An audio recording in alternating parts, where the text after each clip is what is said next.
Boa noite a todas as pessoas que tiraram um tempinho para acompanhar essa mesa, intitulada Para Além da Aldeia, Para Além da Academia, Lutas, Histórias e Narrativas Indígenas em Mídia Digital, no âmbito do ciclo Universidade em Transformação na USP. Eu sou a Luma Ribeiro Prado e serei a mediadora dessa conversa. Bom, Universidade em Transformação é um ciclo de atividades que já vem se desenrolando há mais de um mês e vai até dia 18 de dezembro, que conta com uma série de encontros incríveis, como a palestra de abertura com Ailton Krenak, uma mesa sobre Universidade de Suruí, com Almir Suruí, ainda outra com Josileia Caingang e Kazé Angatu, entre inúmeras outras atividades, que vocês podem conferir no canal do YouTube da Universidade em Transformação. E esse mega evento vem tratando do papel e da função das universidades públicas na atual conjuntura, assim como busca refletir sobre as modificações ocorridas, especialmente na Universidade de São Paulo, nos últimos 20 anos, provocadas pelo ingresso cada vez maior de alunos da rede pública de ensino e autodeclarados pardos, pretos e indígenas, e mais recentemente pelas questões apresentadas pela pandemia do coronavírus e pela catástrofe climática que passamos. É um evento que carrega uma perspectiva interdisciplinar, sendo organizado por 4 NAPs, que são Núcleos de Apoio à Pesquisa, na USP, né, que são o NAP Brasil-África, o NAP Diversitas, o CESTA e o NAP Produção e Linguagem do Ambiente Construído da FAO. Gostaria de agradecer pela maravilhosa iniciativa, né, da organização do evento e pelo convite para construirmos essa mesa. E eu agradeço tanto a organização do ciclo Universidade de Transformação, quanto aos NAPs, né, que acabei de citar, e especialmente ao professor Dr. Eduardo Natalino dos Santos, do Departamento de História da USP, um dos membros fundadores do Centro de Estudos Mesoamericanos e Andinos, o CEMA-USP, pesquisador do Centro de Estudos Ameríndios, o CESTA-USP. Por certo, é claro que eu agradeço também, né, a cada um dos integrantes da mesa, os quais admiro muito e tenho certeza que se tratará de uma conversa super potente em que iremos refletir sobre os diálogos, né, entre os povos indígenas, a universidade e a sociedade em geral. Bem, o título da mesa, como eu já comentei, é Para Além da Aldeia, Para Além da Academia, Lutas, Histórias e Narrativas Indígenas em Mídia Digital, que tem como proposta o seguinte: o cyberespaço cresceu em importância no jogo político. Nos últimos anos, acompanhamos ações articuladas a partir das redes sociais e pleitos alimentados por informações e debates realizados na internet. Com a pandemia do coronavírus e as medidas de isolamento social, passamos por um processo acelerado de virtualização da vida, a que tivemos que nos adaptar. Porém, a conexão para a luta e a confecção de redes à distância são desafios de longa data enfrentados pelos movimentos sociais e pelos povos originários. Construir rádios comunitárias, valer-se de meios de comunicação alternativos, ocupar as redes sociais e torná-las espaços de formação, vem sendo algumas das estratégias de fortalecimento da resistência e de difusão científica. Essa mesa conjuga a larga experiência em etnocomunicação de Jauri Caduel, correspondente da Rádio Inhandê e pesquisador do audiovisual indígena contemporâneo, com a produção em diversas linguagens artísticas de Márcia Cambeba, que foi locutora em rádio comunitária por 10 anos, e a recriação no meio digital de um espaço de formação e debate sobre a temática indígena, copromovido por Fernanda Aires Bombardi, professora e doutoranda em História na História Indígena Hoje. Como se valer das redes sociais para disputar as narrativas construídas sobre os povos indígenas no Brasil? Como promover debates na internet sobre questões indígenas, considerando que parte deles não possuem acesso de qualidade à rede mundial de computadores? Se o desafio era romper os limites da aldeia e os muros da academia e posicionar a questão indígena no centro do debate público, a provocação passa a ser como mobilizar para além das redes sociais. Essas e outras perguntas irão permear essa conversa. Bom, cada membro da mesa vai ter 30 minutos de fala e, ao final, teremos um tempinho para explorar as questões apresentadas pelo público.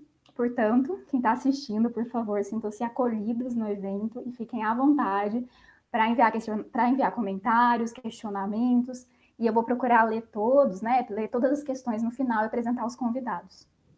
A ordem de fala é a seguinte: primeiro Jauri Caduel, depois a Márcia Cambeba, em seguida a Fernanda. Bom, Jauri Caduel nasceu no Rio de Janeiro e pertence aos povos Terena e Caduel, onde ele se encontra nesse exato momento no Mato Grosso do Sul.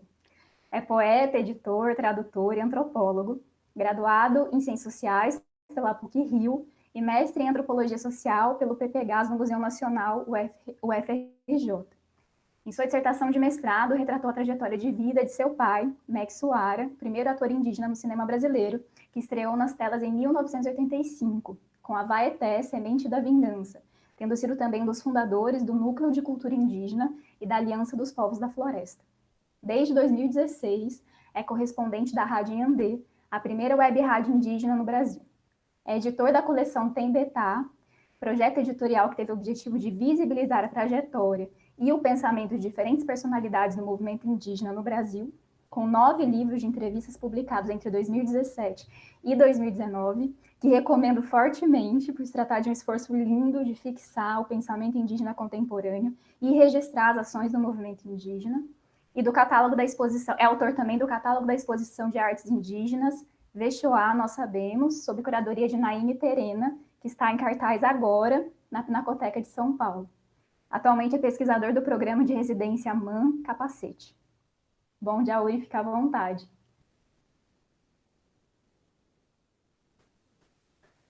Boa noite a todos e todas. Muito obrigado, Luma, pela sua apresentação atenciosa.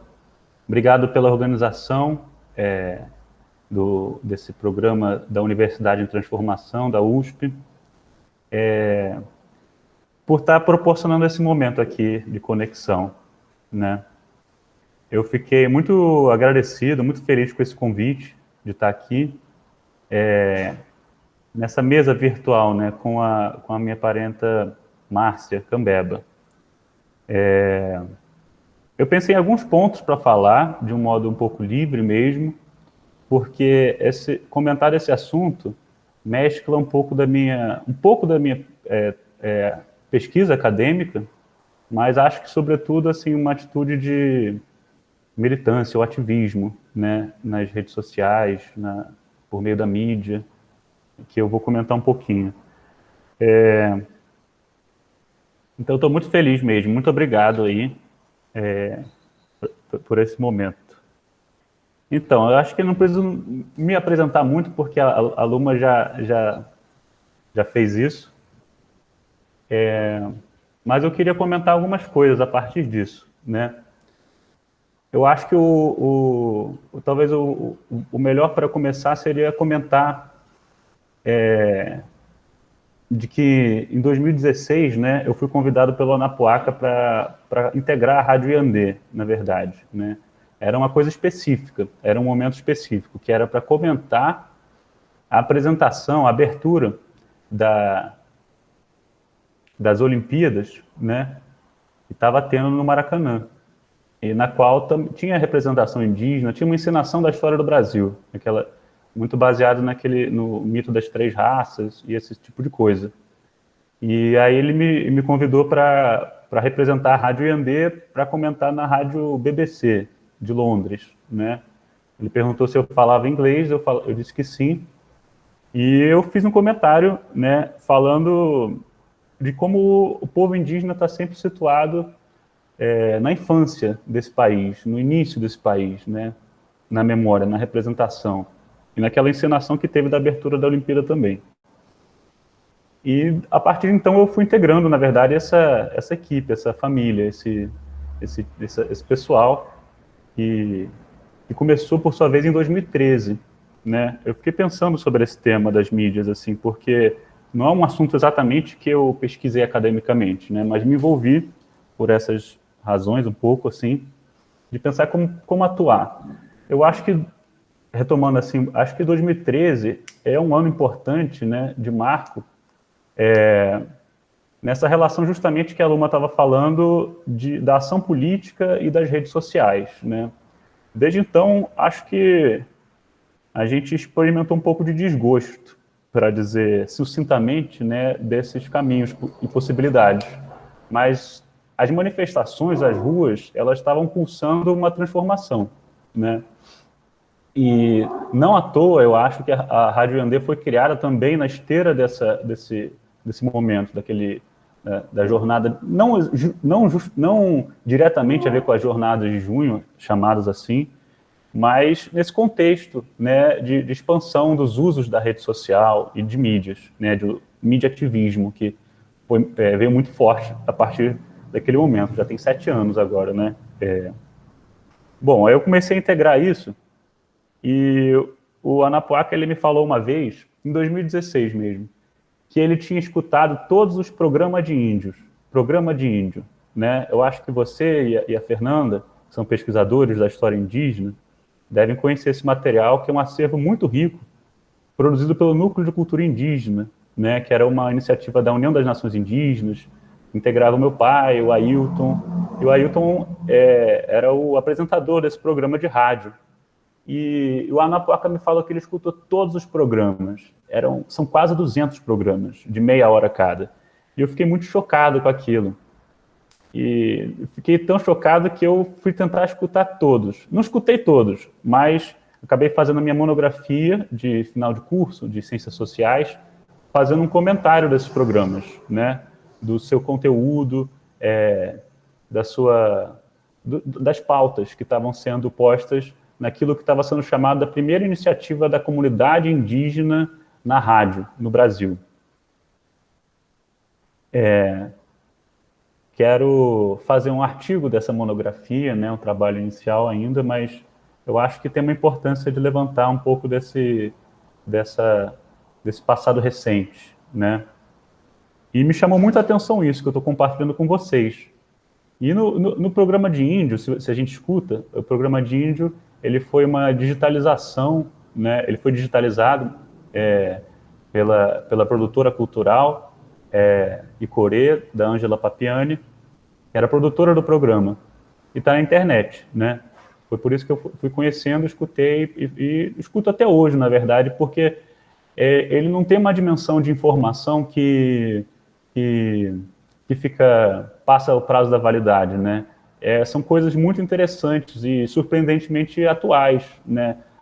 As notícias são desconcertantemente atuais, né? Por exemplo, só um exemplo assim, né? Falava-se muito nos anos 80 da invasão do território Yanomami pelos garimpeiros.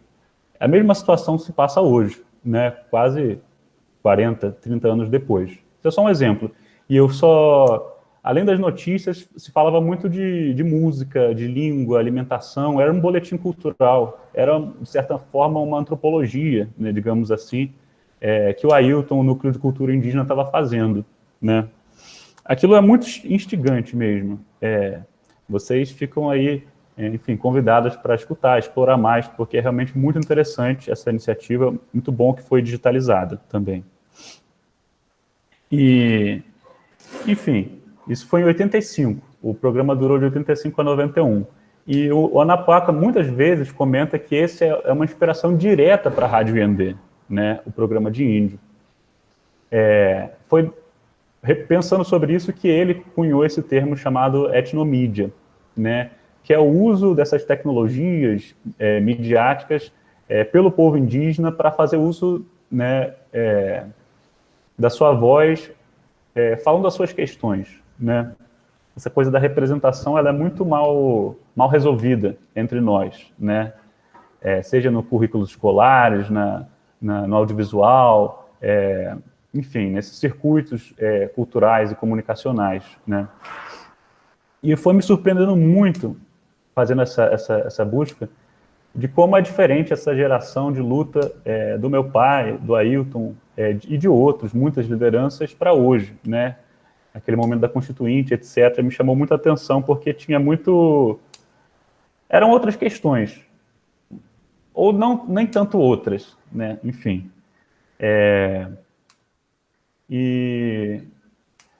Mas me chamou a atenção isso, que era a primeira vez que era veiculado um conteúdo feito por indígenas, para indígenas como não indígenas, mas feito com essa intenção, né?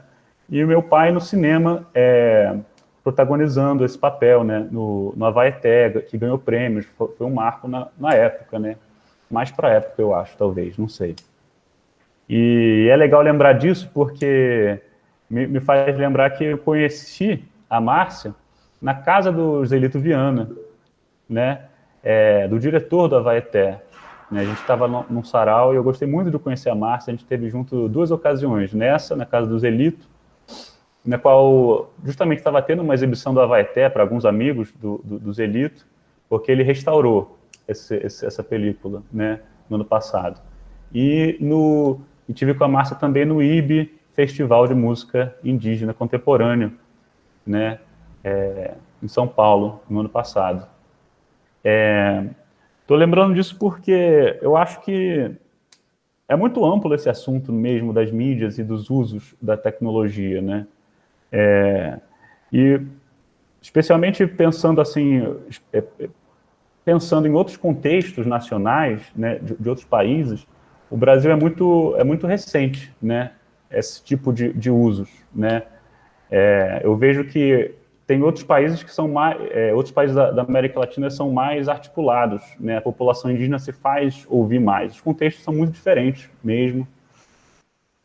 E os indígenas do norte, né, dos Estados Unidos, do Canadá, que estão, né, numa outra relação colonial, né, então foram colonizados pelo primeiro mundo, são margem do primeiro mundo, assim, né, eles têm uma condição material mais forte para veicular seus filmes e produções, né, e de certa forma eu acho que isso aponta um pouco do que ainda está para acontecer e está acontecendo aqui, né.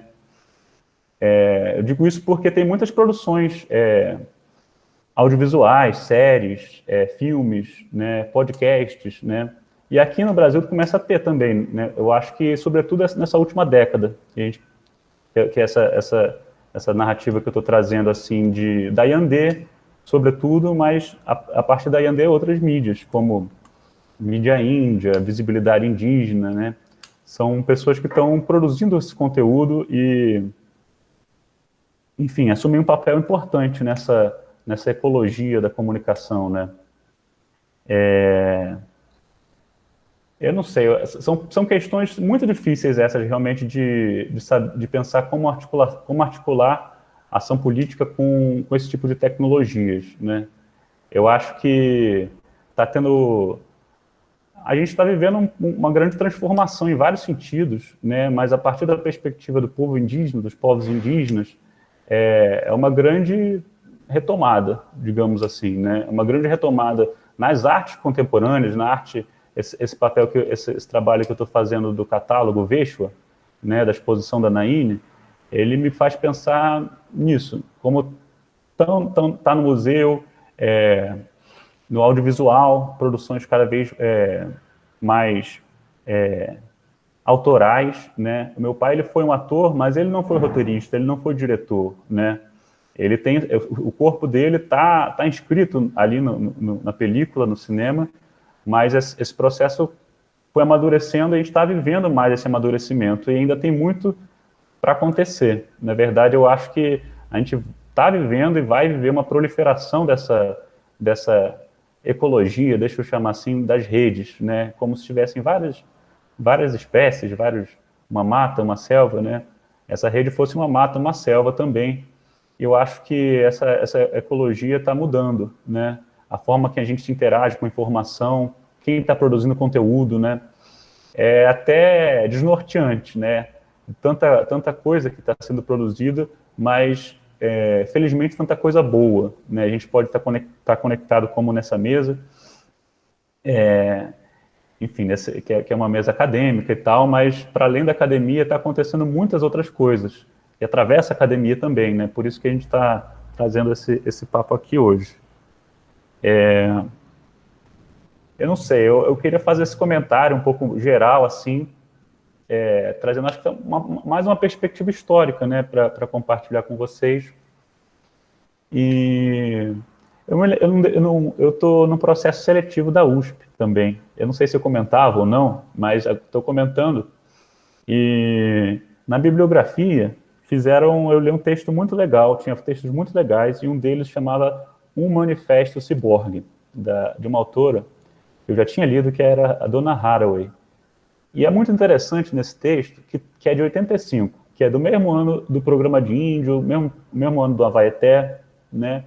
Nesse artigo, nesse ensaio, a dona Haraway, ela fala que a gente perdeu a fronteira entre a máquina, como também entre os outros animais, na verdade. A gente, cada um aqui que a gente está se vendo, a gente está acoplado, né, nesse computadorzinho, e a gente está se fazendo ouvir, e isso é muito, assim, não, eu ia falar positivo. Eu acho que é positivo, mas também tem muitas ambiguidades. E a dona Haraway foi muito perspicaz em perceber, antes do advento da internet, de celular, desse tipo de coisas, como essa fronteira entre o humano e a máquina estava sendo é, borrada, né? É um híbrido, somos híbridos, assim, né?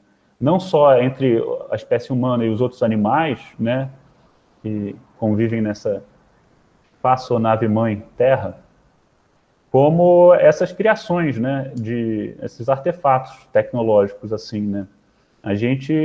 Isso muda, forma a nossa cabeça, a nossa subjetividade, né. E eu acho que essa luta política, ela vai adentrando esse espaço de produção da subjetividade. Com isso quero dizer, dos conteúdos que são produzidos, né, seja informações sobre luta, né? Uma BR foi bloqueada, né? Por um protesto, seja uma produção audiovisual incrível como a Febre, seja, enfim, são muitas as frentes, os frontes dessa luta, né? Nessa construção da subjetividade, né?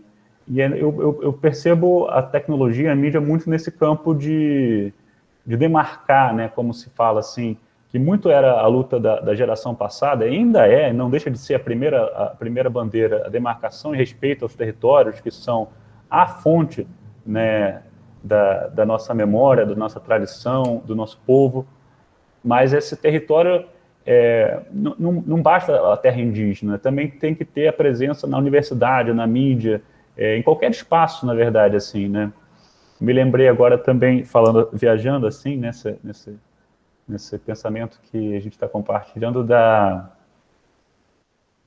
É uma cantora Carajá que aparece no The Voice, né? E ela falou justamente isso, né? A Márcia vai comentar o nome dela, tá desligado o microfone. Foi a Tatá Carajá, meu parente. Tatá Carajá. Talvez a gente até tenha assistido ela lá no IB, porque ela estava com um grupo de carimbó, das As Suraras. Suraras de Tapajós. É. E ela Vocalista falou das isso acho que na Rede Globo, né, que passa esse The Voice, no caso, né? E isso é uma coisa que parece muito, muito diferente de ser dita, mas esse preconceito, essa invisibilização é tão concreta no nas nossas vidas, que parece uma coisa exorbitante quando ela fala isso, né? E tem muito a crescer, eu acho, assim, muito a ocupar, eu acho, esses espaços, esses diversos espaços da sociedade brasileira, até prestando meu respeito, minha saudação para a Márcia, para a própria Márcia, que foi candidata agora à prefeitura, a vereadora, perdão, né? Depois ela pode comentar um pouquinho sobre a experiência dela a partir disso também, né? Mas eu acho que a luta é muito ampla, tem muita coisa a ser feita, tem muita coisa boa sendo feita. E é muito bom a gente estar conectado com isso, porque, enfim, a vida imita a arte, e a arte são essas formas de pulsar, assim, né? Sensibilidade poética, não sei. É um pouco disso que eu queria trazer para compartilhar e não sei nem o tempo, eu não fiquei olhando o tempo. Mas eu posso falar um pouco mais e posso falar mais depois também. Quero ouvir também, para poder compartilhar mais. Tá bom, Jaui, foi maravilhoso, muito instigante a sua fala. E você tem mais uns minutinhos, se você quiser, mas se não, a gente continua com a Márcia e depois você volta para as perguntas, tá bom? Eu prefiro, se puder, assim, escutar mais, aí a gente conversa, se sente mais conversando em vez de falando com os seus rostos bonitos aqui. Ótimo, tá certo então.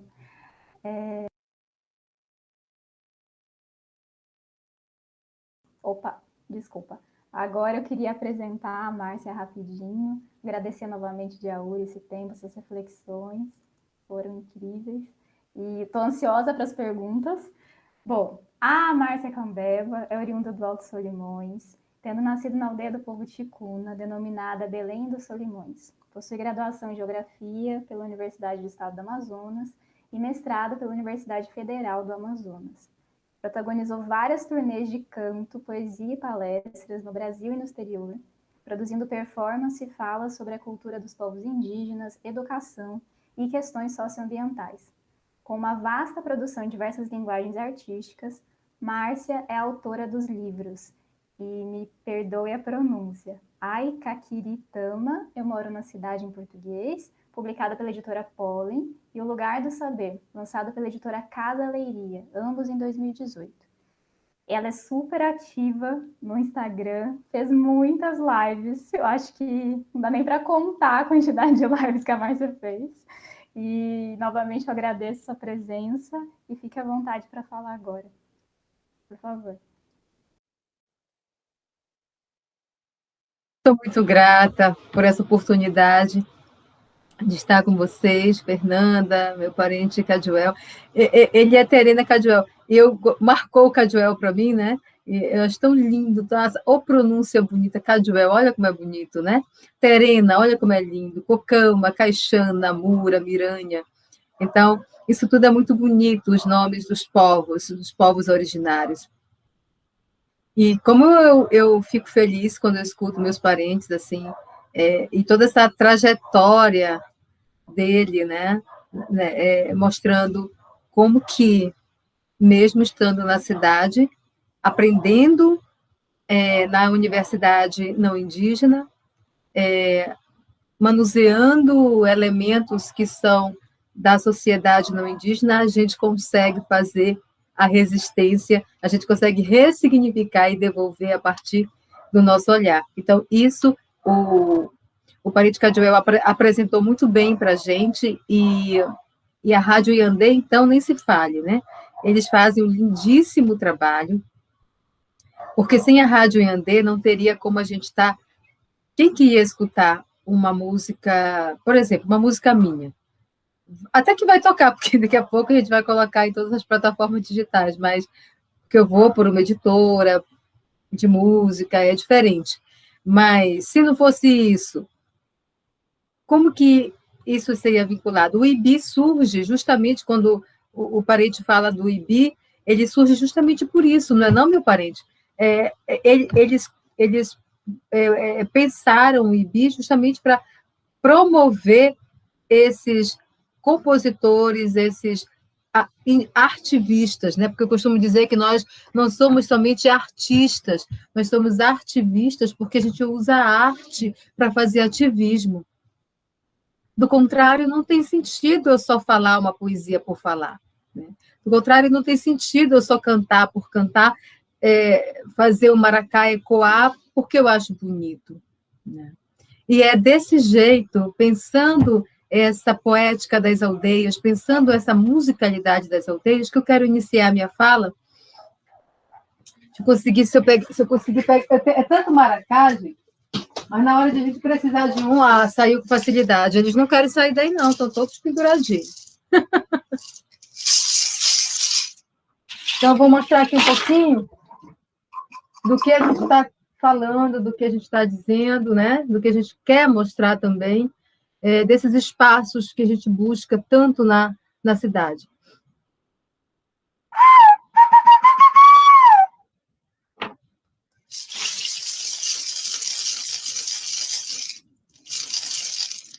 Kaua mirinda masa isu kaua iui kaua mirinda masa isu kaua iui kaua mirinda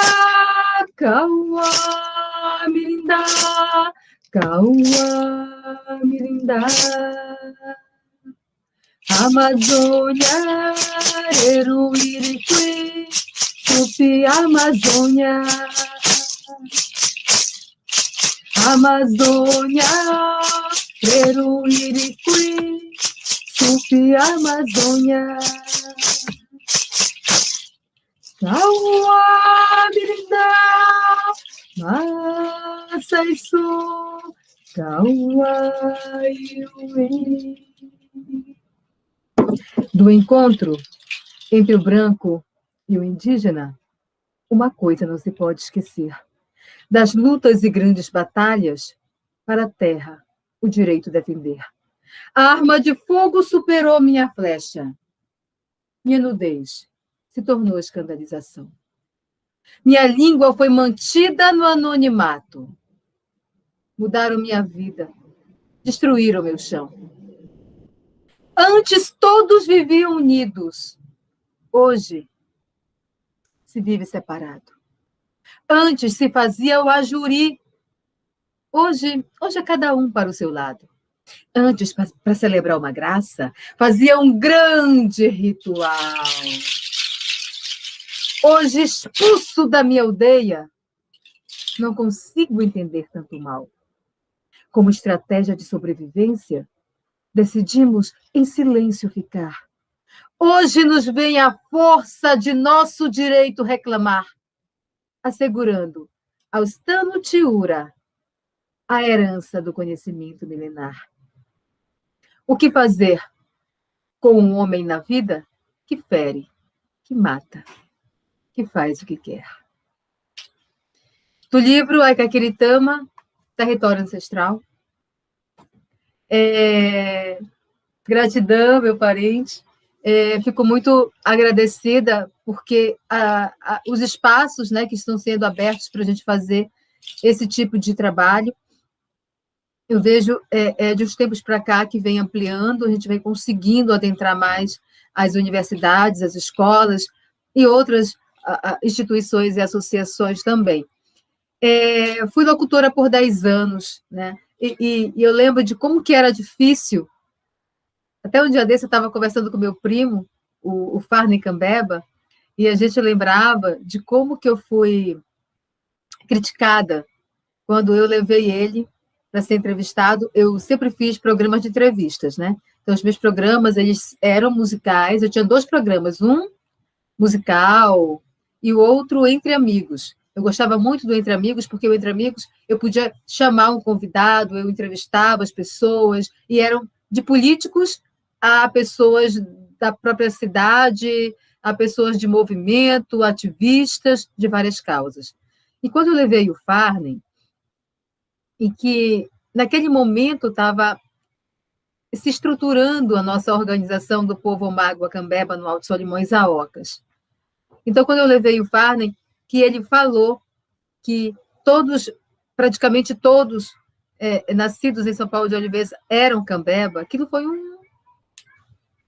uma porrada segura em muitos, né? Não, porque eu sou meu avô era italiano, o outro já era português, do outro já era. A gente quer ser tudo menos indígena, né? Então a gente busca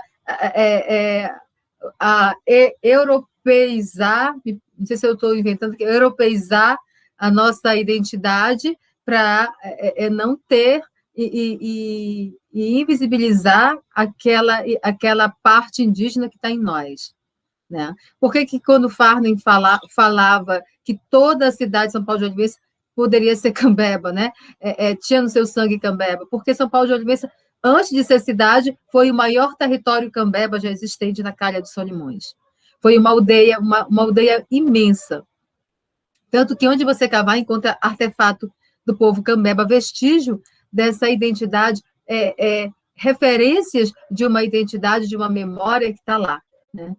Então, os artefatos eles são importantes por isso, porque eles vão dizer para nós quanto tempo nosso povo permaneceu ali, ou esteve ali. Né? Então, como é que eu vou saber o tempo daquele artefato? A datação com carbono 14 é uma das maneiras mais fáceis de fazer. Não digo que é tão fácil assim, né? Porque vai para o laboratório, mas ainda o carbono 14 é usado para isso.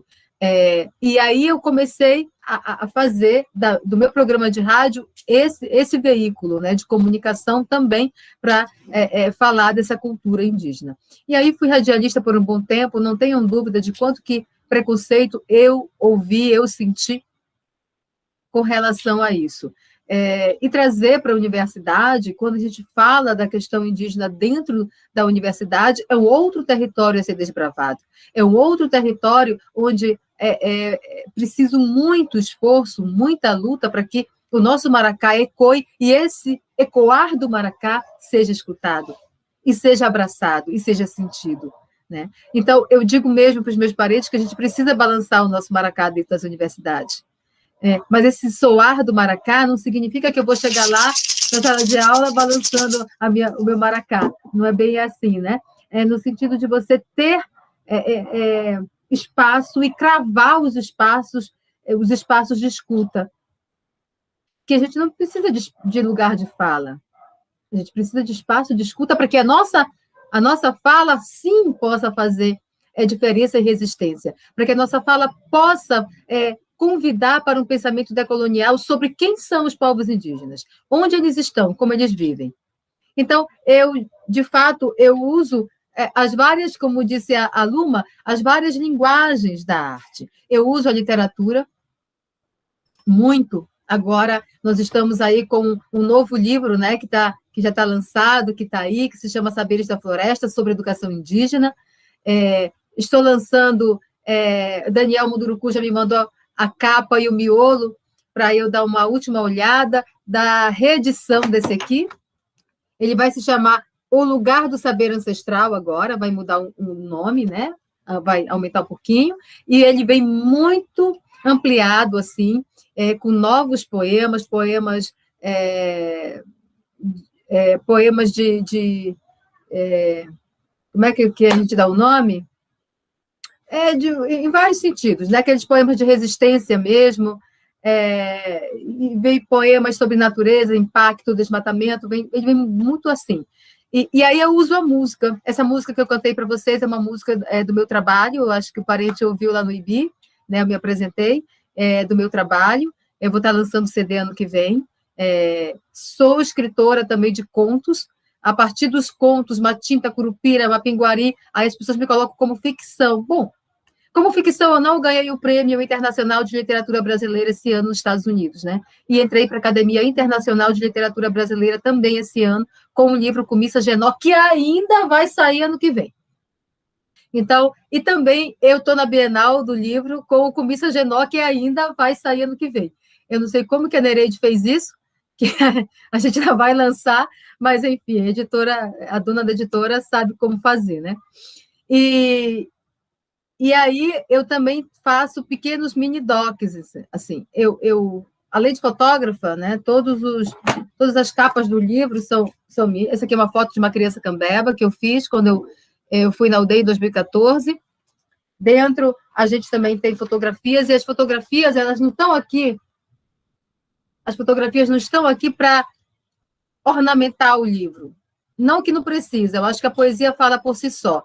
Mas as fotografias, elas estão aqui também não para mostrar que eu sou fotógrafa, também não é por isso. Elas estão aqui para mostrar a territorialidade. Como geógrafa, eu preciso trazer a territorialidade para conversar com a poesia. Então, quando eu apresento uma fotografia dessa aqui, eu estou mostrando para o leitor que também a fotografia é uma linguagem, que ela precisa ser lida como é lido um livro, é lido um poema, é lido um conto, enfim, todos os estilos literários. Por que a poesia não pode ser lida, né? Aqui é seu Valdomiro contando histórias, e tudo isso faz parte da nossa identidade, do que é cultura, do que é memória, e dessa relação intrínseca com a natureza. Além disso, também, eu atuei como atriz no filme, numa minissérie, na verdade, chamado Diário da Floresta, como Soapor, escrito, baseado no livro da escritora e antropóloga Betty Mindlin, que mora em São Paulo, e que viveu por alguns anos, acho que mais de 20 anos, com o povo Suruí Paiter de Rondônia. Então, a Betty escreveu vários livros sobre sobre eles, né? E olha como está na mão. E o Diário da Floresta, esse aqui, se tornou minissérie pelo canal Cultura. Ele já foi ao ar em canal fechado, está no Amazon Prime, se eu não me engano, não sei se ainda está por lá, mas estava. E aí a Betty Midler escreveu esse material aqui, que virou filme, virou livro, virou filme. Mas também, como locutora, eu dei voz nesse documentário aqui, ó. Doc Xingu, etnias indígenas. Então, aqui fala de 5 povos: Arara, Assurini, Araueté, Paracanã, Juruna. São 5 povos aqui do Xingu. E é espetacular esse material. Foi feito pela Joelma Cláudia, que é um projeto dela, do Semear, da Secult, aqui pelo Pará. E eles foram para dentro de aldeia, foram nessas aldeias, os indígenas falando, eles falando mesmo, assim. Não ninguém falando por eles. Então, está muito bacana, filmaram a vivência, e isso é importante, porque quando a pessoa vê um documentário desse aqui, ela vai ver que uma aldeia não é igual à outra, que um povo não é igual ao outro, que há diferenças de território, há diferenças de cultura, há diferenças de identidade. E isso é muito perceptível. Por exemplo, o Juruna, aqui, da aldeia quilômetro 17, que fecha com esse povo, é muito interessante porque eles já perderam a língua materna. Como foi que eles...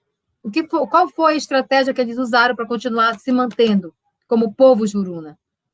Eles foram até os Caiapó e aprenderam com os Caiapó a arte do grafismo, a arte de as outras artes, e a partir desse aprendizado, dessa troca aí que eles fizeram com esse povo, eles começaram a se reestruturar.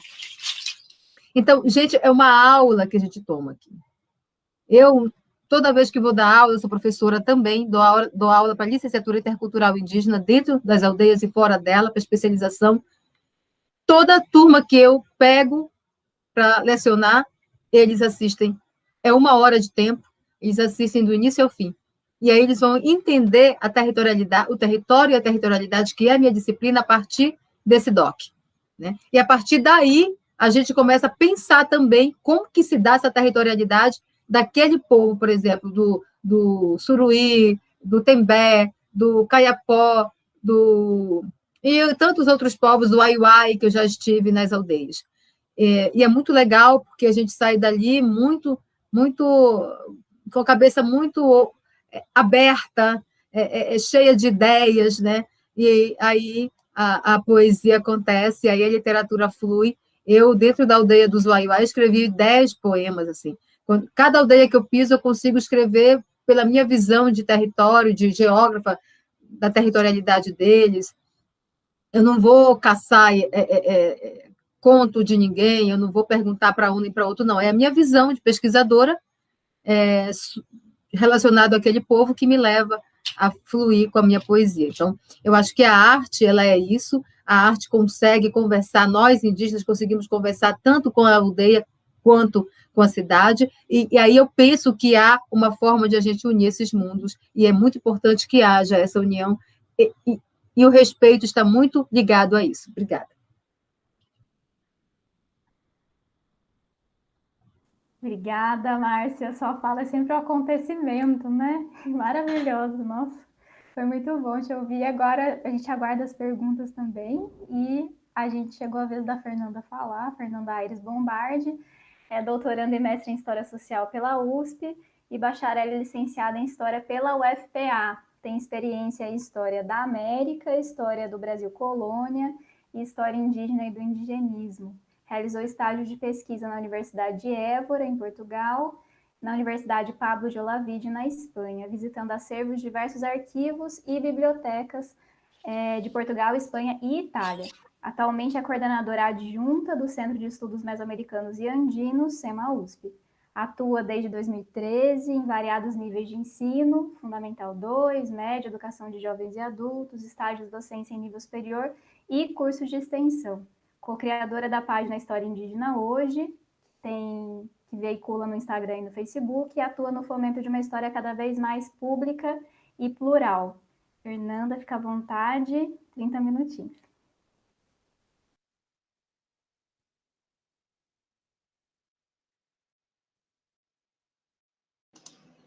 Olá, boa noite a todas e a todos. Deixa eu só cronometrar meu tempo. Bom, é um grande prazer estar participando de um debate tão importante ao lado do Diauri, Caduel e da Márcia Cambeba, que são duas referências sobre a demarcação indígena das redes, né? E a Márcia Cambeba já esteve com a gente também numa live muito especial na página História Indígena Hoje. Então, estou muito feliz de estar ao lado de vocês dois, e agora também com a minha companheira aqui de projetos e de interlocuções, que é a Luma Prado, na mediação. Agradeço ao professor Eduardo Natalino dos Santos, aos organizadores do Ciclo Universidade de Transformação e a Luma Prado pela organização dessa mesa, que, enfim, é um trabalho bastante profundo, né? Pensar a mesa, pensar os interlocutores. Então, eu agradeço muito a todos que estão envolvidos na promoção desse evento.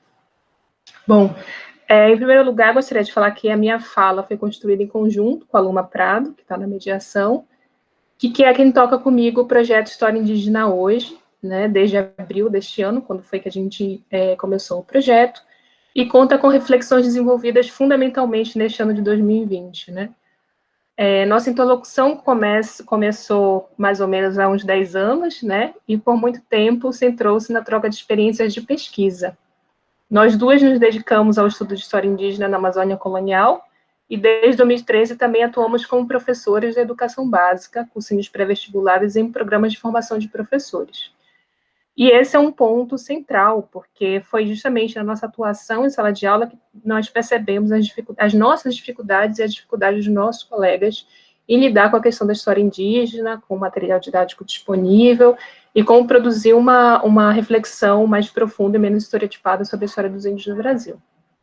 Bom, tendo em vista isso, em fevereiro nós propusemos um curso, nós promovemos um curso de extensão na Faculdade de Filosofia e Ciências Humanas da USP, intitulado Para Além do 19 de Abril, Estratégias para o Ensino de História Indígena na Educação Básica, que procurou contribuir para a aplicação da Lei 11.645, de 2008, que obriga a discussão da história e culturas indígenas e afro-brasileiras nas escolas de todo o país. O curso foi super bem recebido, as inscrições acabaram, as vagas acabaram em 2 horas, acho que a gente ofertou cerca de 50 vagas e muito rápido, se formou também uma lista de espera. Nós acolhemos várias pessoas que nos enviaram e-mails para continuar para participar do curso. Era um curso curto, mas que se propunha a pensar a história indígena desde o período colonial até o presente, e também pensar em metodologias e estratégias de ensino, né? E verificamos com isso que há uma demanda muito reprimida, né, que não encontra em espaços gratuitos, principalmente espaços gratuitos, em instituições públicas de formação para aprofundar essa discussão. A nossa experiência foi uma experiência muito importante para a gente, né, porque nós aprendemos muito, tanto no planejamento como no decorrer do curso. E por isso nós decidimos ofertar uma segunda edição do curso, né, que seria realizada no Abril Indígena, que era um conjunto de cursos de extensão que a FEFELESH também estava promovendo. Porém, né, em virtude da questão da suspensão das aulas em final de março, a gente não, por conta da pandemia da Covid, a gente não conseguiu manter o curso. E daí surgiu desengavetar uma ideia que já tinha um pouquinho antes, mas que a gente nunca tinha encontrado o tempo, o momento exato para começar o projeto, que é produzir uma página para discutir história indígena, né, com um grande público. E a gente denominou de História Indígena Hoje. Essa página foi lançada no dia 1º de abril, no Instagram e no Facebook, tendo em vista que cada uma dessas redes possui particularidades que nós acreditamos que se complementam, né, principalmente por atingir públicos diferentes. Resolvemos, portanto, atender uma das provocações de Ailton Krenak. Para adiar o fim do mundo, devemos cantar, dançar e, propriamente no nosso caso da história indígena hoje, contar histórias. 3 objetivos norteiam nossas ações desde o início. Buscamos, a partir desse projeto, construir um espaço de difusão de conhecimentos produzidos pela academia em linguagem acessível, que consiga alcançar professores, estudantes e público em geral, com o intuito de, nas palavras de João Monteiro, desconstruir as imagens e os pressupostos que se tornaram lugar comum nas representações sobre os povos indígenas brasileiros. O segundo objetivo é coproduzir uma plataforma intercultural onde indígenas falem em primeira pessoa. E o terceiro é promover mais um local de divulgação de textos e campanhas de interesse político aos movimentos indígenas. Portanto, a página está nessa interseção de uma atuação acadêmica com uma atuação que está totalmente aberta e sensível às reivindicações dos movimentos indígenas. A gente começou fazendo textos, né? Então, no início, a gente promovia algumas reflexões, e a primeira série que nós discutimos, né, foi justamente a questão das epidemias que acometeram as populações ameríndias ao longo da história, desde o século XVI até hoje, né? Desde o início da colonização. Nós produzimos reflexões autorais, porque os textos não se trata apenas de uma divulgação científica, mas são textos baseados tanto em pesquisa documental como em bibliografia, mas que se pretende alcançar um público maior, né? Então, ter uma linguagem mais acessível e mais atraente ao grande público, e refletimos sobre catástrofe demográfica na América, os seus impactos sobre o processo de colonização e sobre o clima terrestre em função do espalhamento de epidemias, utilizando uma perspectiva sociohistórica para compreender as dinâmicas de contaminação e taxas de mortalidade dos ameríndios, criticando principalmente a teoria do solo virgem, que coloca nos corpos dos indígenas a incapacidade de defesa contra patógenos que até então lhes eram estranhos, né? E redimensionar essa situação, pensando que uma epidemia ela só ataca as populações indígenas, ela tem dinâmicas de contaminação e dinâmicas de mortalidade em virtude das condições socioeconômicas e das condições materiais que esses indígenas estão passando. Então, com certeza, uma população que está sendo escravizada, que está sendo colocada em situações de trabalho compulsório, de deslocamento compulsório, de desintegração dos grupos, é muito mais vulnerável a uma situação, ao alastramento de uma epidemia do que uma população que está mais protegida, né? Então, discutindo uma perspectiva sociohistórica. E redigimos também textos contextuais, historicizando o Dia do Índio e analisando as permanências da escravidão indígena no presente. Agora seguimos com a nossa segunda série temática intitulada Desconstruir Estereótipos, na qual apresentamos reflexões sobre terra indígena, a definição legal do índio no Brasil, os indígenas como sujeitos de direito e a relação entre sociodiversidade e biodiversidade na construção da floresta amazônica, vista por muito tempo como território intocado. Paralelamente aos textos, em final de maio, o Jair Matsés, que é um colega nosso, mestrando do programa de pós-graduação em Antropologia Social da USP, pediu que divulgássemos a campanha de fortalecimento do seu povo e dos vizinhos de Matiz e Canamari para enfrentar a pandemia. Era uma campanha de arrecadação de fundos. Resolvemos, então, fazer uma live em forma de conversa guiada por cerca de 5 perguntas, para ele contasse um pouco a situação do seu povo, o Matsés Maioruna, e apresentasse suas demandas, né? Estávamos num momento muito particular em que começava a emergir várias campanhas de arrecadação de fundos, já que essa vem sendo uma das respostas do associativismo indígena à ausência de políticas governamentais de enfrentamento da Covid-19. Nesse contexto, as lives surgiram como possibilidade de conhecer um pouco da história e das recentes experiências de uma série de povos indígenas, atuando assim tanto como um convite ao fortalecimento de suas campanhas, quanto como registro das estratégias de enfrentamento da pandemia. O acervo de lives integra um esforço coletivo de fixar as violências cometidas contra os povos indígenas e suas estratégias de resistência. Em maio, estabelecemos uma parceria com o De Olho dos Ruralistas, projeto de jornalismo independente e um observatório do agronegócio. E realizamos até hoje 13 lives com representantes dos povos originários do Brasil e na América Latina. Boa parte dessas conversas teve como tônica o registro das múltiplas estratégias de resistência, tais como o deslocamento de comunidades inteiras ao interior do território indígena, tentando fugir da doença, relatada por Jaime Matsés, né, que é uma prática, na verdade, que a gente vê referências desde o período colonial, que é justamente se afastar desses caminhos dos espaços que os não indígenas circulam, porque eles são fundamentalmente os que são vistos como, né, os que são são os responsáveis por trazer essas doenças. Também registramos o associativismo de base do Alto Rio Negro, cujas mulheres rapidamente organizaram uma campanha internacional muito bonita chamada Rio Negro Nós Cuidamos, apresentado na live pela antropóloga Franci Baniwa, e as ações da SOS Pancararu no Real Parque, aqui em São Paulo, discutidas por Clarice Pancararu, que é a presidenta da associação, que funciona apenas na base da colaboração eventual com órgãos do Estado, pois trata-se de uma comunidade indígena, de uma aldeia urbana, né, que reside na periferia de São Paulo, mas que não é reconhecida como tal. Bom, as lives contemplam também outros debates sobre direitos territoriais, com a fala do Dr. Almires Guarani, sobre o movimento Mapuche chileno, com as contribuições da antropóloga Jimena Pitinal, e sobre o movimento Quechua equatoriano, com a participação do historiador Araui Ruiz. Por fim, as conversas lançaram reflexões sobre os movimentos indígenas disputando espaço nas democracias representativas.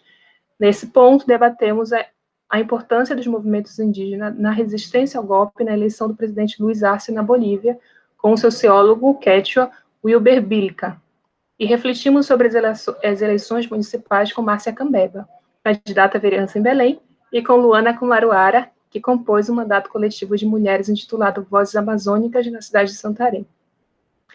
Eu e Luma editamos um vídeo que reúne todas as falas dos convidados indígenas. Como propomos falar juntos e não falar por, apresentamos algumas das reflexões promovidas pelos representantes indígenas durante a live. Fazemos um agradecimento especial a Camille Cardoso, do podcast Temporal, que nos deu as primeiras instruções sobre as edições dos vídeos. Nós não podemos ignorar que são 520 anos de colonização, essa colonização que permanece ainda hoje, que nos mata. Nós não somos vítimas, nós não estamos aqui para nos vitimizar, nós estamos aqui para lembrar essa história, para que ela se mantenha viva nas memórias das pessoas. E para dizer que, apesar de tudo isso, nós existimos e resistimos.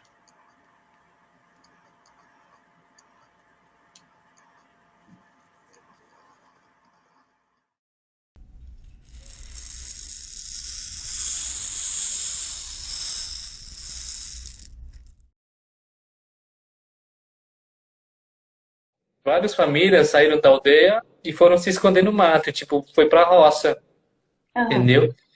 Então, aí várias aldeias estão fazendo isso.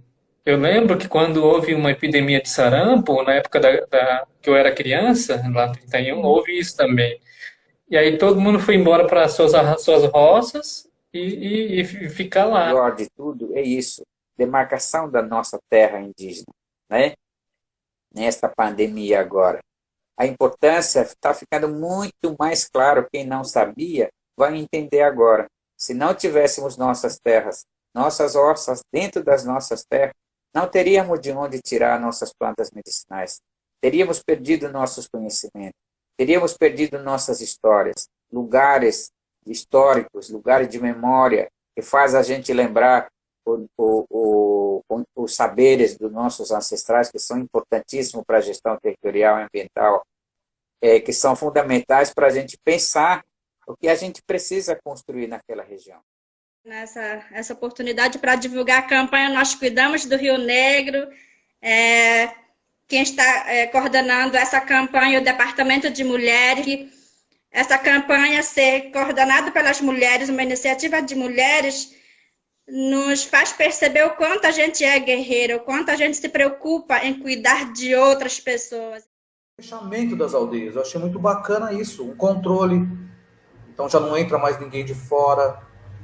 Se for entrar de fora, tem todo um protocolo. A gente está respeitando as leis deles. mas eles têm que respeitar a nossa tradição.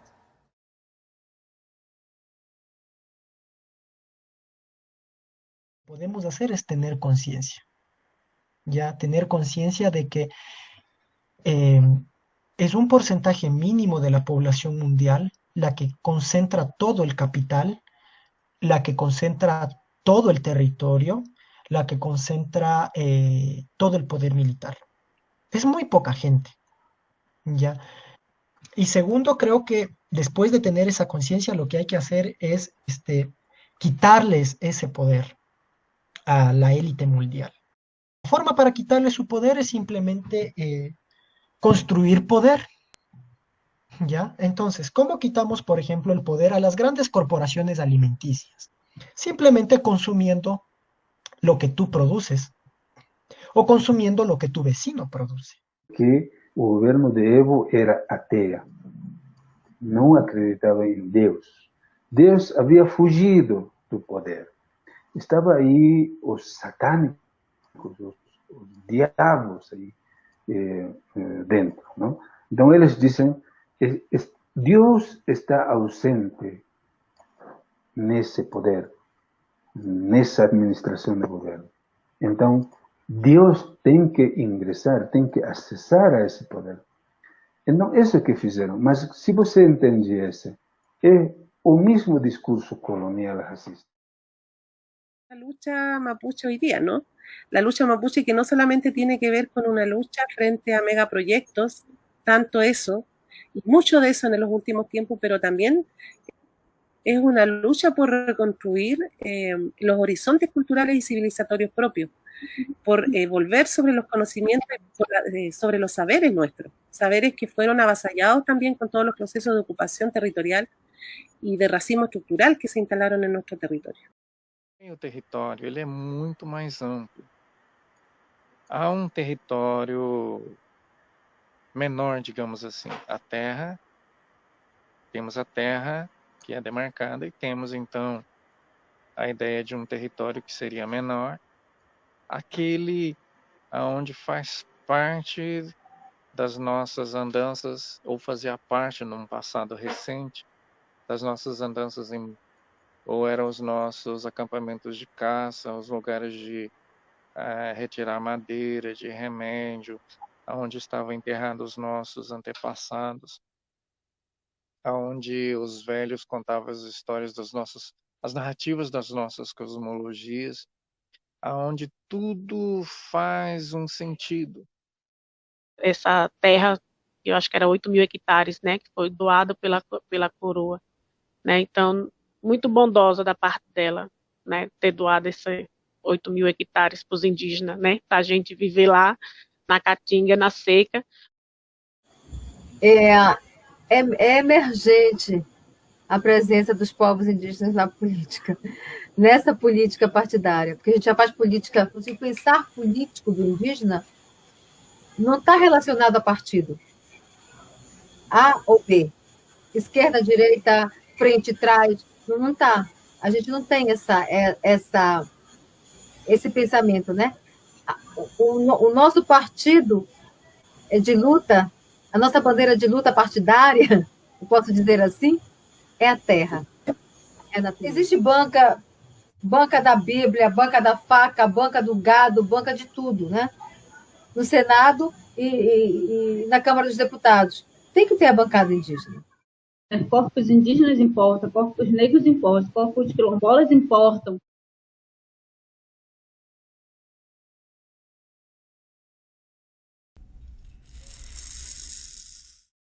Retomando aqui a apresentação.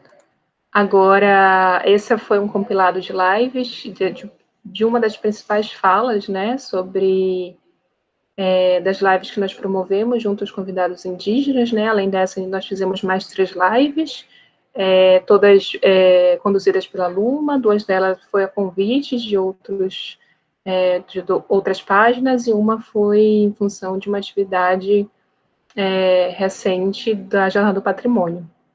Então, já fizemos uma jornada de 16 lives, que vocês podem conferir na página, e todas são muito interessantes, como dá para verificar nesse compilado, né? Bom, a última reflexão que eu gostaria de fazer é sobre as armas e armadilhas no uso de redes sociais na difusão da história indígena, né? Como o Djauri falou, existe uma ambiguidade, né, em relação às redes sociais, e se a gente pensar em não indígenas falando sobre a questão indígena, essa ambiguidade se torna ainda mais evidente, né? Então, mais do que ambiguidade, muitas armadilhas, né, que a gente pode incorrer nesse processo de assumir uma discussão, ou promover um debate como não indígenas. Então, é uma reflexão a partir desses cuidados que nós temos que ter, né, para conseguir ultrapassar esses desafios, essas barreiras de experiências que muitas delas nós não compartilhamos com os grupos indígenas, mas estamos sensíveis ao debate, né? Então, diante da imposição dos desafios sobre as potencialidades de nosso trabalho, começaremos nossa reflexão sobre as armadilhas. A primeira delas é o de naturalizar as dificuldades que inúmeros povos indígenas enfrentam para acessar a internet, e assim contribuir para que comunidades inteiras, que agora dependem das plataformas digitais para se fazerem ouvir, sejam excluídas dos espaços e de discussões e de articulação em redes de solidariedade. Em virtude dessa desigualdade de acesso à rede mundial de computadores, que é social, mas também é regional, tivemos adiamento de lives por conta da ausência de internet estável com pelo menos 3 de nossos convidados.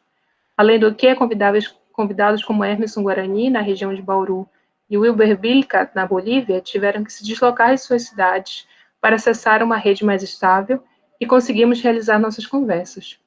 Buscamos contornar esse desafio adequando nossas agendas e disponibilidades às necessidades de nossos interlocutores.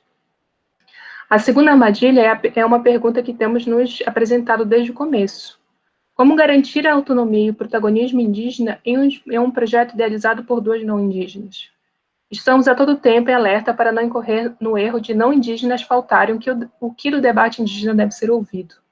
Procuramos, por um lado, evitar os riscos de produzir conteúdos como influencers, atendendo unicamente às demandas do público. Por exemplo, as lives com índios urbanos fazem menos sucesso que as demais, né, principalmente em povos da Amazônia.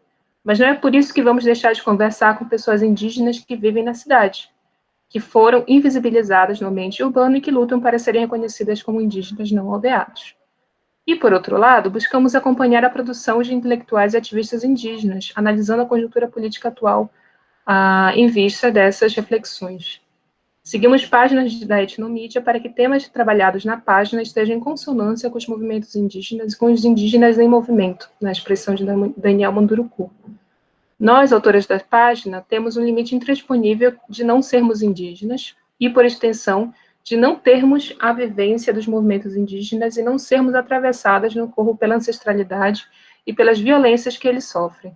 E é a partir deste lugar que nos apresentamos, como aliadas, não como protagonistas. Ratificamos, buscamos falar junto e não falar por.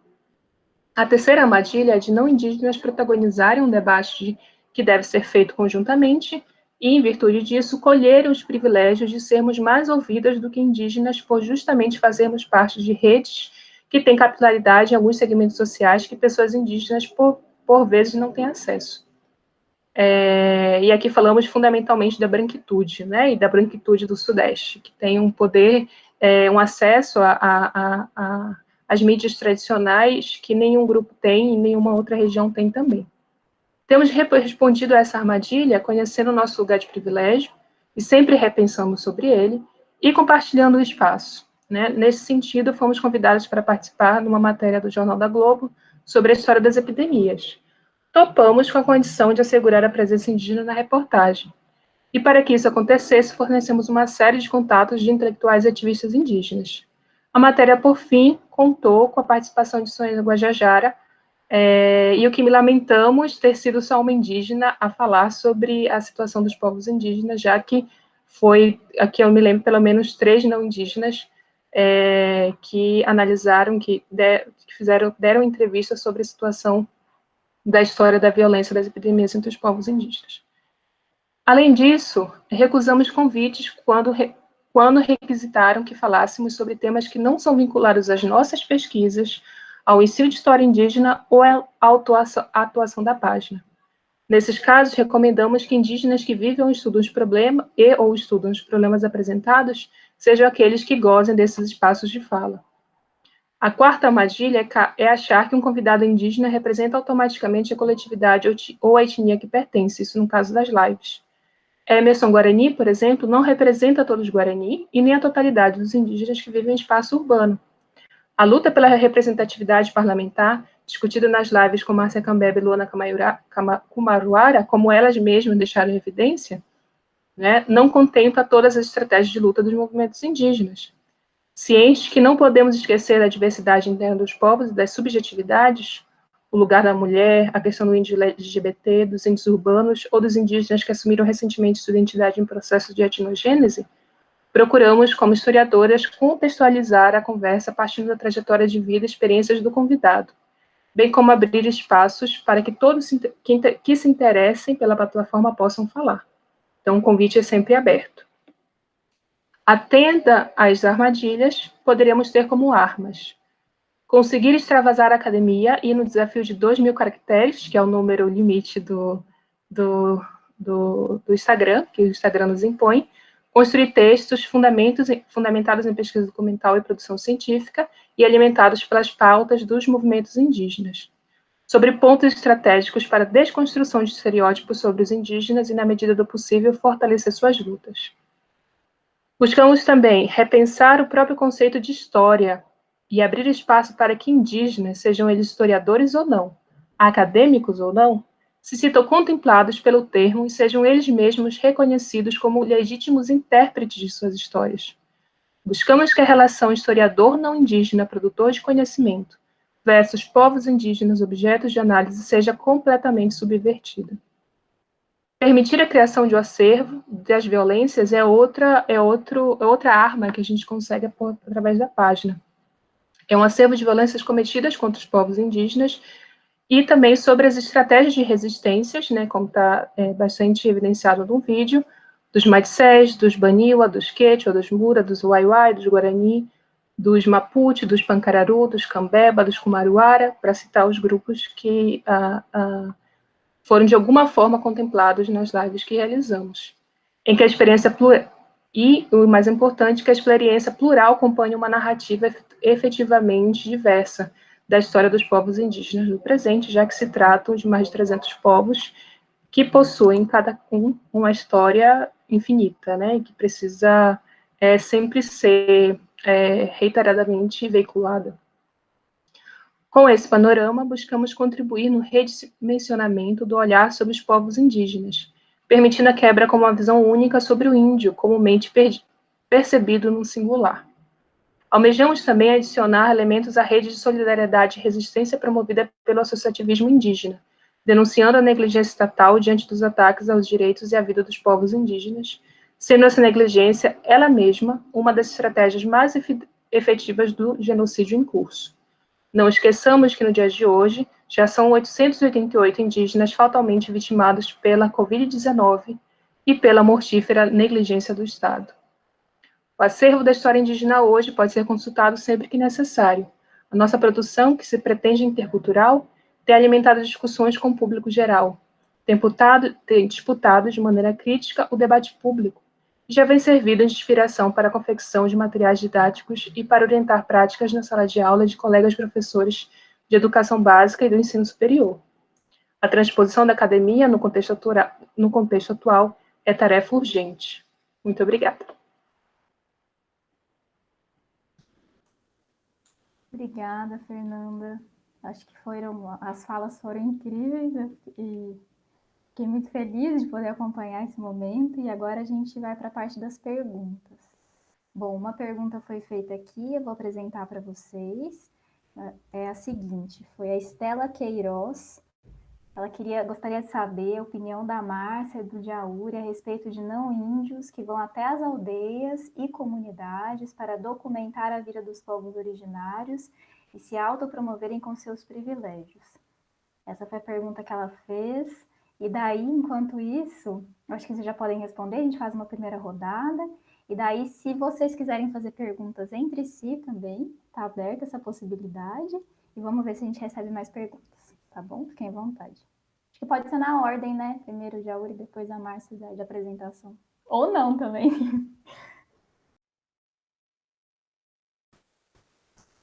É maravilhoso escutar a Márcia e a Fernanda. Fiquei muito emocionado de afetos diferentes, né? A Márcia é encantadora, né, com a poesia dela. É um sarau completo, né? Multimárcia, né? Ela lida com fotografia, com a poesia, com a canção. É multimídia, é multimárcia. E eu gostei muito de ouvir também esse texto que vocês prepararam, né? Para esse momento, eu senti como se fosse uma ética, né? Vocês explicitando a ética que está movendo essa iniciativa de vocês duas. E não queria deixar de dizer da minha emoção, na verdade, antes da pergunta, que eu vou chegar ali. Porque meu pai ele nasceu na aldeia e eu nasci na cidade, por causa dessa trajetória. Cada um tem uma. E essa é a minha, assim. No caso, eu fico muito feliz de ver o projeto de vocês, porque eu só conheci mais dos mundos indígenas viajando com meu pai, né? Conhecendo, seja o Mato Grosso do Sul ou o Mato Grosso, outras aldeias e povos, né? Eu estou dizendo isso só porque eu não tive esse acesso ao conteúdo da história indígena na escola, né? Que nem a Fernanda falou da Lei 11.645, né? Que é um verso, é um poema, é uma lei, né? Nossas leis parecem letras mortas muitas vezes, né? E, enfim, eu sinto que é um momento de superar essa lacuna, porque é uma lacuna muito abissal, né, na nossa formação, no nosso currículo. Eu gostaria de ter podido ter mais informação mais cedo sobre essa história, né? Isso é muito importante. Eu não queria ter que fazer um mestrado ou um doutorado para saber coisas que eu acho que a gente devia saber lá no início, né, da nossa vida nesse território, nesse país aqui. Só um comentário mesmo, porque eu gostei muito, saúdo vocês, acho muito legal. E me lembra, essas armas e armadilhas me lembraram um pouquinho o que está no final da Queda do Céu, que está chamado de Pacto Etnográfico, do Bruce Albert, né, que ele escreveu em 20 anos de relação com o Davi Copenaua. Ele escreveu A Queda do Céu, esse livro que todo mundo deve conhecer aqui, né? E ele escreveu ele fez um pacto etnográfico, ele escreveu ele até enumerava, são 3, né, esses. E eu senti que vocês estavam fazendo esse pacto etnográfico, em outro sentido, é uma ética mesmo, né? E esse caminho também me leva a comentar essa pergunta, né, da Estela, porque, assim, eu sou formado em antropologia, né? Isso que ela perguntou é basicamente antropologia. A antropologia, ela é isso. Ela é uma pessoa que vem, chega num território, pergunta para um sábio, para uma pessoa conhecedora um monte de coisas e depois chama ele de informante para botar na sua tese, nos seus livros, né? Eu acho que esse modelo sente-se um mal-estar, é um esgotamento disso, né, desse vínculo profissional, né, esse vínculo de trabalho, de campo, né,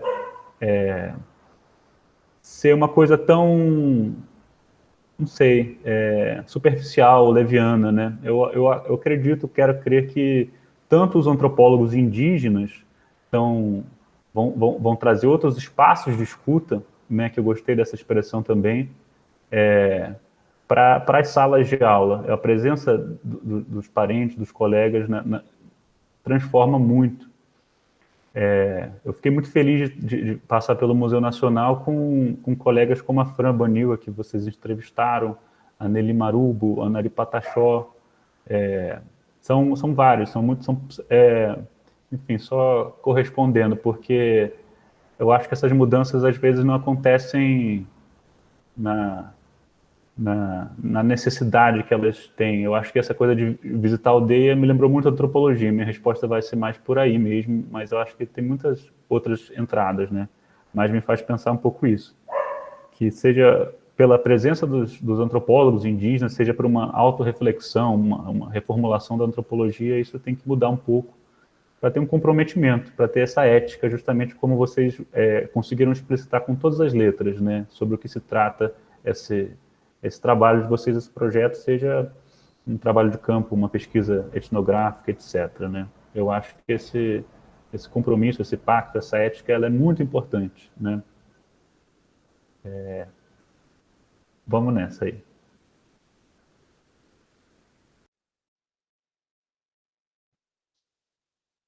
Que maravilha ouvir o Parente, e eu fico muito feliz de ouvir também a Fernanda, né?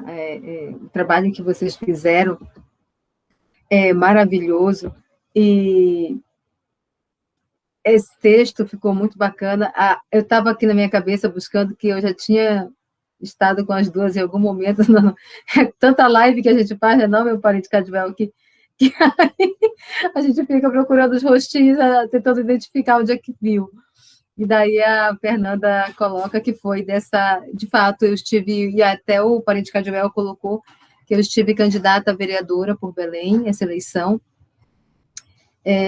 Como muitos me disseram, você tem coragem, eu não sabia onde é que estava o que essa frase significava, né? Depois que a gente adentra, e aí que você vai saber o que de fato é coragem. Então, mas foi necessário adentrar esse universo da política, porque a gente precisa ter representatividade. Sem essa coragem, e a gente sempre teve coragem, nós, povos indígenas, fomos ensinados, usando, né, a frase das pessoas, que eu sei que muitas diziam de bom coração, né, não diziam com maldade, você tem coragem, é preciso coragem. Eu escutava muito isso, né, acho que a campanha inteira eu passei escutando isso. Então, eu penso que essa coragem é necessária, essa coragem vem da nossa ancestralidade, da nossa luta, da nossa cultura, da importância de a gente marcar e demarcar a nossa presença e os nossos territórios, né? E quando a pessoa que fez a pergunta, né, fala da questão da pesquisa nas aldeias, se eu não me engano foi isso, assim, gente, eu acho que sim, falar com os povos e não sobre eles, né? Conversar com, né? Porque nós somos pessoa, nós temos a gente se pensa, logo existo, né? Então a gente pensa e a gente existe, a gente tem as nossas ideias, tem as nossas sabedorias, e tem o nosso baú de informação, o nosso baú de memória, toda a nossa forma de pensar a cultura, de ver o mundo, porque o nosso tempo é outro, o nosso tempo ele é circular, ele não é linear. Então, eu acho que sim, eu sempre digo, o que você está dando de retorno para esse povo? Qual que é o teu retorno? O que a tua pesquisa está trazendo de importância para aquele povo que você foi pesquisar? Eu, quando fiz o meu mestrado, que eu falei do meu povo Cambeba, que foi a desterritorialização e reterritorialização do povo Omágua Cambeba, na aldeia Tururu Cariúca, eu pensei, quando eu acabei, primeiro eu fui lá com eles, eu disse, gente, eu vou fazer um mestrado, eu passei. O que vocês querem que eu pesquise? Márcia, nossa história, desde os nossos antepassados até hoje, eu falei, desde o 16 ao 21, bom, né? Vamos embora. Fazer o quê? Né? Já está na chuva, vamos se molhar. E foi o que aconteceu. Eu fui pesquisar, e depois que terminou... Não, obrigada, Carlinhos. E depois que terminou a minha pesquisa, eu pensei cá comigo, o que fazer com esse material que vai ficar engavetado numa biblioteca de uma universidade? Eu não queria que aquilo ficasse ali, porque foram anos, não, mas foram lutas e lutas e idas e vindas de pesquisa. E aí me deu a ideia de transformar no Aikakiritama. Então, o Aikakiritama, ele nasce dessa dissertação, porque eu transformei a ideia, não transformei a dissertação inteira, a ideia em poemas que vêm conversando sobre o povo Cambeba. Quem são os Cambeba, onde é que eles estão, a localização, o que pensa, o que sente e como vive atualmente, né? Então, eu passei por alguns pesquisadores, como Auxílio Malgart, que estudou os Cambeba do 16 até o 18, depois o Benedito Maciel, do 18 ao 20, e eu venho do 16 ao 21, como me foi pedido, né? Passando por esses todos aí. E aí eu fecho com os Cambeba hoje, particularmente na aldeia Tururu Cariúca, né? E eu acho que, assim, o que foi que você devolveu? Eu devolvi em forma de literatura, e eles receberam por isso, eles pegaram um certo valor de livro para vender, não venderam, eu tive que ir na aldeia pegar o livro de volta, porque ia amarelar, estava debaixo da cama, dentro de umas caixas, assim, debaixo da cama, todo enrolado no plástico. Eu fui lá, peguei o material, vendi o material e devolvi no dinheiro. Porque senão eu ia perder, porque eu paguei, a primeira edição foi do meu bolso, e eles tiveram da primeira edição, né?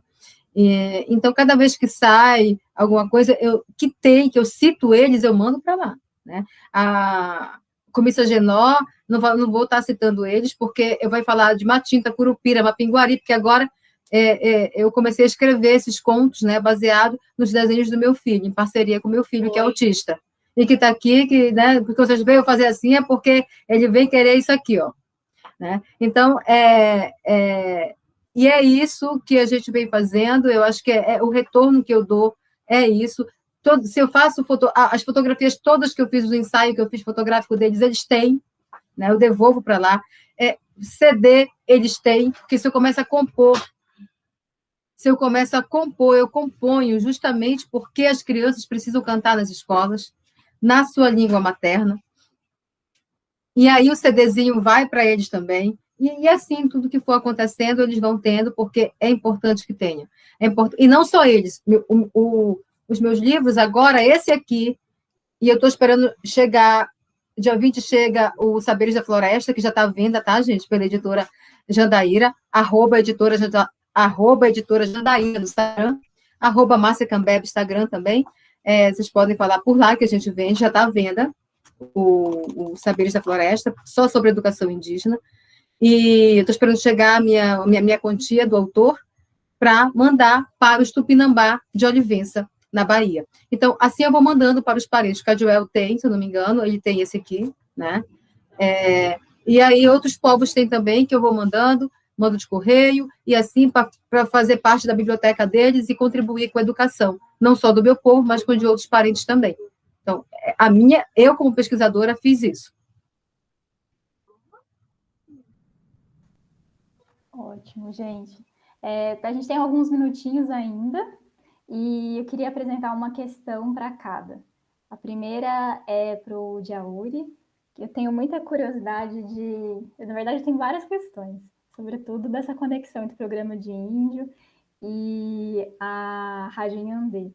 Então, eu acho que eu queria que você falasse um pouquinho, se você consegue perceber, talvez, uma diferença de acesso em relação ao programa de índio, em que no livro, na coleção Tembetá mesmo, Ailton relata que ele gravava as fitas e distribuía, né, para os vários povos indígenas no Brasil, e o acesso à web rádio, né, a Rádio Inhandê. E a segunda, se der tempo, se há uma preocupação, porque são rádios abertas, né, para o público em geral. Eu queria saber se por acaso há uma preocupação em diferenciar a programação pensando nos públicos, no público indígena e no público não indígena, ou não. E agora, para a Márcia, eu queria perguntar sobre esse momento muito particular que a gente vive, que é a questão da pandemia, né, da virtualização da vida. Eu venho acompanhando muito, muito, muito todo o seu ativismo na internet. Queria saber se você também identifica um maior acesso, agora uma maior participação nos eventos por conta desse território digital, né? Essa rede agora digital que a gente está, se isso facilitou de alguma forma a sua participação nos eventos, no Brasil inteiro, no mundo inteiro. E para a Fernanda, eu queria apresentar uma pergunta do Centro Migratório, que eles mandaram aqui no chat, que a pessoa fala parabéns, e como professores não indígenas podem incorporar narrativas e saberes em aulas, pesquisas. Além do uso de bibliografia indígena, seria alguma coisa como convidando indígenas para falar, usando mídias digitais, e quem pergunta é o Luiz. E aí a gente pode fazer na ordem de novo, por favor. E aí 5 minutinhos para cada, muito rápido, talvez não dê para responder, e me desculpe por conta disso, mas aí eu já peço para emendar com as saudações finais, né? Que a gente encerra a mesa daqui a pouquinho. E eu aproveito para agradecer todo mundo de novo por estar aqui com a gente nessa rede, nessa mesa virtual. Maravilha. Então, a minha escuta do programa de índio me faz pensar que ele é tanto para a comunidade indígena quanto para a não indígena, para branco, vou chamar assim, né? Mas ele talvez seja, sobretudo, para que os brancos escutem, né? Eu não sei se eu escrevi na monografia agora, não sei se são palavras que o Ailton disse ou que eu misturei, mas eu acho que esse título do programa de índio ele traz um humor, né? Porque ele está invertendo, né, o que se espera que seja um programa de índio, né? Programa de índio é uma furada, né? E eu fiquei pensando que eu juntei com uma fala de um cacique antigo, botocudo, chamado Botocudo, né? Que são os krenaques antigos, né? Que ele falou: fiquem mansos vocês, nós estamos mansos como cágados, né? Nesse contexto de guerra, de extermínio no século XIX, etc. O ponto é que eu acho que é um programa de índio para amansar os brancos.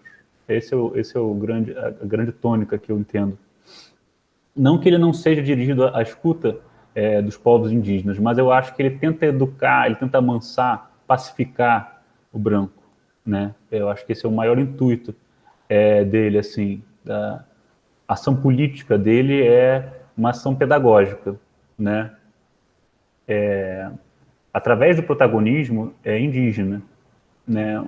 Até parecido como a Fernanda estava falando, que vocês também atuam, assim, né? E a Yandê, ela também é um pouco assim, desse jeito, porque, como eu falei, é inspiração direta, né? Mas eu tenho a visão não, assim, a rádio é diferente da internet, porque a internet ela tem essa interface, essa interação, né? A rádio é só um receptáculo. Aqui a gente tem uma forma de interagir. E isso eu acho que acaba marcando a Yandê como mais voltada para os indígenas. Não que os brancos não sejam convidados a frequentar, eles são sempre, né? Mas eu penso que é para os indígenas se sentirem em casa ali, né? Muitas coisas são transmitidas na língua, nas diversas línguas, porque pode ser estrangeiro para um, para o outro não é, né? Mas é para sentir aquele espaço como se fosse realmente indígena mesmo, totalmente indígena. Isso é uma coisa muito forte, é uma marca da Yandê muito forte, porque a população indígena hoje é minoria, né? Mas não era assim na nossa história, e eu acho que a Yandê tenta trazer... Yandê, aliás, né, dizendo tudo numa palavra só, significa nós, no Nhangatu, no Tupi, né? Nós, nosso, Yandê, Yandé, né? E ela quer significar isso, essa coletividade, né? Sendo protagonizando assim. Essa é um pouco da visão que eu tenho, assim. Você falou do programa de índio, aliás, também. ele era transmitido sobretudo por rádios universitárias, né? Algumas rádios universitárias, e também circulava algumas fitas cassete para as aldeias também. Eu até tenho uma curiosidade de saber se esses conteúdos eram diferentes ou não, se eram os mesmos conteúdos, mas enfim, é isso, assim, nisso que você me perguntou. Bom, para mim foi sobre... Me perdi na pergunta já. Esqueci, gente. Foi sobre se está mais fácil Está mais fácil. A diferença agora, por conta do contexto pandêmico, e que a gente está muito conectada nas redes, em relação ao seu acesso ao público geral e aos eventos. Ah, bom. Sim, eu acho que não só para mim, né, como para vocês também, para os demais parentes, né? Eu senti um aumento muito grande de... amanhã é 11, né? Dia 12 eu vou estar falando com o Leia Mulheres Zurique, na Suíça. Então, me oportunizou chegar no Japão, chegar na Suíça, chegar nos Estados Unidos, chegar onde eu não chegaria fisicamente, né? Então, eu acho que foi interessante. Eu vou estar falando com o Leia Mulheres em Zurique, na Suíça, sobre esse livro aqui, O Lugar de Saber, que está em PDF gratuito, aí no Google, né? Acho que se colocar O Lugar de Saber, Márcia Waina Cambeba, consegue baixar aí. E aí, com certeza, aumentou muito.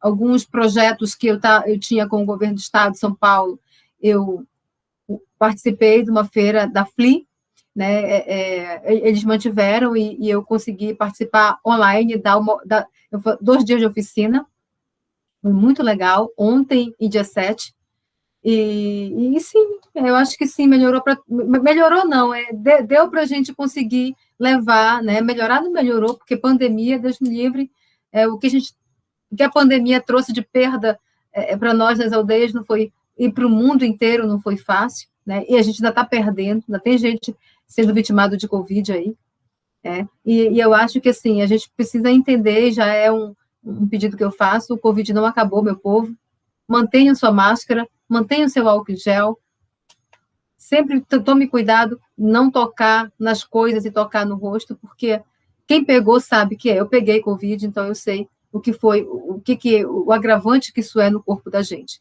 né? Então, o que a gente não quer para a gente não quer para o outro, isso numa atitude de bem viver. E é isso, obrigada. Obrigada, agradeço também a mesa, agradeço a todos que organizaram o evento, deixo aqui meu beijo, minha gratidão.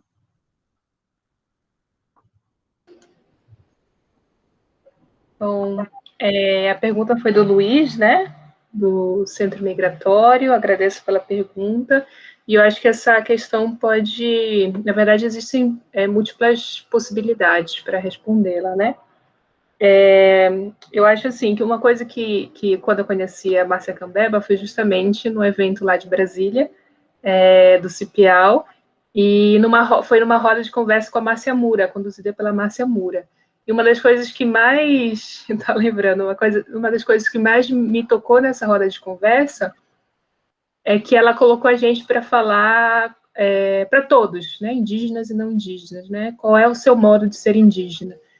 E a gente começou a retomar vários aspectos de conexão com questões de ancestralidade, né, e isso me fez falar com a minha família, né, e explorar cada vez mais a minha história por parte de mãe, e achar uma tataravó indígena, né, na região lá do Baixo Acará. E isso é um processo de sensibilização, né, eu acho que individual, acho que é uma das possibilidades. Outra com certeza, em convidar representantes dos povos indígenas, e sempre que possível remunerá-los, né, não esquecer disso, que, enfim, às vezes tem um pouco disso, de chamar e acreditar que essa pessoa tem, por obrigação, estar lá de graça, né, para participar, e se unir de uma série de produções, né, que não estão só na bibliografia escrita, ou uma produção acadêmica de não indígena sobre a história indígena, mas também produções dessa etnomídia, né, que cada vez mais estão se tornando, são muito plurais, são multimídia, e estão, enfim, em formato de podcast, de produção audiovisual, de vídeos, de relatos pessoais, de literatura, enfim, em vários formatos que podem ser acessíveis.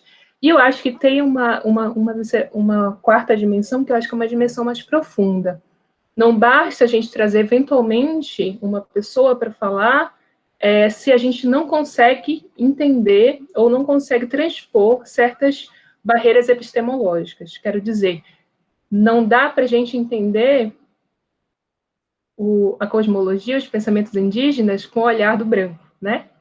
A gente entender o que, e aí o Bruce Albert é um ótimo autor desse diálogo com Davi Copenaua, não dá para a gente querer entender como os Yanomami entendem a relação entre as suas cosmologias e a floresta, se a gente olha a natureza como objeto, né? Se a gente olha a natureza a partir de uma perspectiva muito diferente. Então, assim, é outra armadilha que a gente sempre que a gente está refletindo agora, né? Como a gente pode cair nessa armadilha de só conseguir enxergar o outro pelas nossas concepções de mundo. E aí é uma barreira que a gente nunca vai conseguir transpor se a gente não questionar a nossa própria concepção de mundo. Então, acho que são esses uns possíveis caminhos, assim. Não sei se os colegas querem complementar ou retificar alguma coisa. E agradeço muito mais uma vez o convite para participar dessa mesa e esse diálogo incrível que a gente conseguiu promover aqui nessas 2 horas de conversa. Muito obrigada. Bom, gente, o nosso tempo, infelizmente, está acabando. De novo, foi muito importante, eu acho, a gente conseguir fazer essa mesa, essa reflexão aqui na Universidade de São Paulo, que, embora tenha tido várias conquistas ao longo dos últimos anos, ainda tem muita coisa, né, por se fazer, e política de acesso ao ensino superior e também à pós-graduação, e não só de acesso, mas também de permanência, né? E também pensar em extravasar a produção científica, né? Quebrar esses muros da universidade também é um passo muito importante e que esse evento, de alguma forma, reflete sobre possibilidades, né? Sobre caminhos para promover essas mudanças. Então, novamente, eu agradeço a iniciativa e fico muito feliz de poder contar com cada um de vocês, tanto que participaram da mesa quanto que assistiram. E, enfim, depois compartilhem essa mesa, né, com mais gente, vai ficar disponível no YouTube. E eu acho que é isso, gente. Boa noite, até mais. Muito obrigado, gente. Também queria agradecer muito a organização novamente e, sobretudo, a vocês aqui, a Luma, a Fernanda, muito legal. Uma alegria e honra mesmo conhecer, assim, né, virtualmente, mas ouvir de vocês justamente sobre o trabalho que vocês estão fazendo. E a Márcia, para mim, é encantadora. Eu fico muito feliz. Foi muito bom encontrar você e vai ser novamente, quando vier a hora. Sempre, meu parente. A gente vai se encontrar muito ainda na casa do Celito, para rever o filme do seu pai, que foi... o Celito me falou, uma informação, não sei se o parente está sabendo, Caduel, eu adoro chamar ele de Caduel, gente, ficou Caduel para mim. Eu não sei se você está sabendo, o Celito me falou que está no YouTube o filme Avaeté. Não sei bem se é verdade, você pode dizer aí, você que... Mas ele falou que está, ele deu para a gente, né? Eu acho que você também tem uma cópia, ele me deu uma cópia, mas parece que está lá, então a gente assista, que é muito esclarecedor mesmo. Ele não me deu uma cópia. Não? Não. Sim, eu ganhei. Eu acho que o YouTube está com uma qualidade ruim. Eu vou dar uma olhada. Mas eu vou tentar arranjar. E, enfim, eu vou tentar fazer algum debate sobre o filme nesse contexto de pesquisa que eu estou no MAN, né, no capacete MAN. Eu vou tentar fazer algum debate. Aí eu comunico vocês também. Você pode pegar com ele. Você pode pegar com ele. Eu acho que ele... Nossa, vai ter o prazer de te dar uma cópia. Vocês vão gostar também, Fernanda e Luma, do filme. A gente assistiu com a Márcia lá, não era a primeira vez, mas a gente assistiu lá. Enfim, muito, muito legal mesmo. É isso, gente. Gratidão. Um abraço. Muito obrigado.